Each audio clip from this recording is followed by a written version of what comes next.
Hi everyone, today on Surviving Yoga, I'm answering a viewer's question and I'll be breaking down the difference between two poses, Cobra and Upward Facing Dog.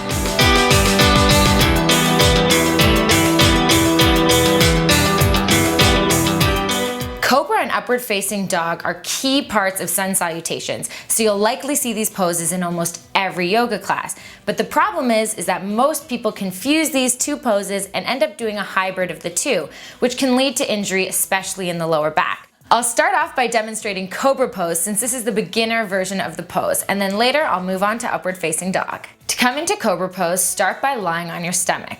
Bring your hands directly under your shoulders and tuck your elbows in right beside your ribs.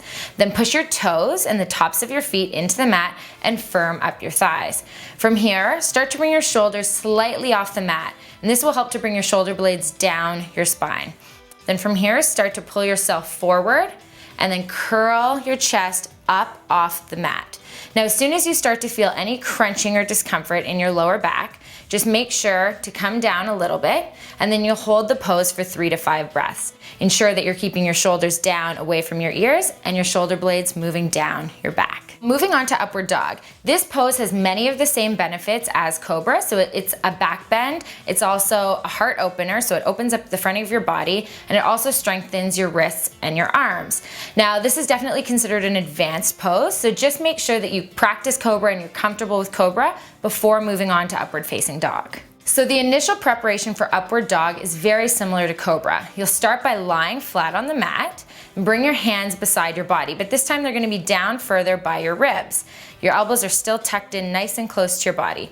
You start by pushing your toes and the tops of your feet into the mat, and then slowly bring your shoulders off the mat, bringing your shoulder blades down your spine, and then pushing into the tops of your feet and your hands, you're gonna lift and curl your entire body up off the mat.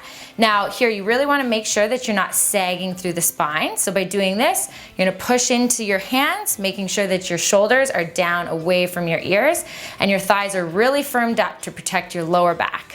You can practice both of these poses at home, and then you can start to incorporate them into your sun salutations in class. If you have difficulties with any other poses, make sure to leave me a comment below and I'd be happy to answer them for you. Make sure to subscribe if you love being bendy. Every yogi's bendy, bendy and flexible. Make sure to subscribe, and we love you. That's so weird.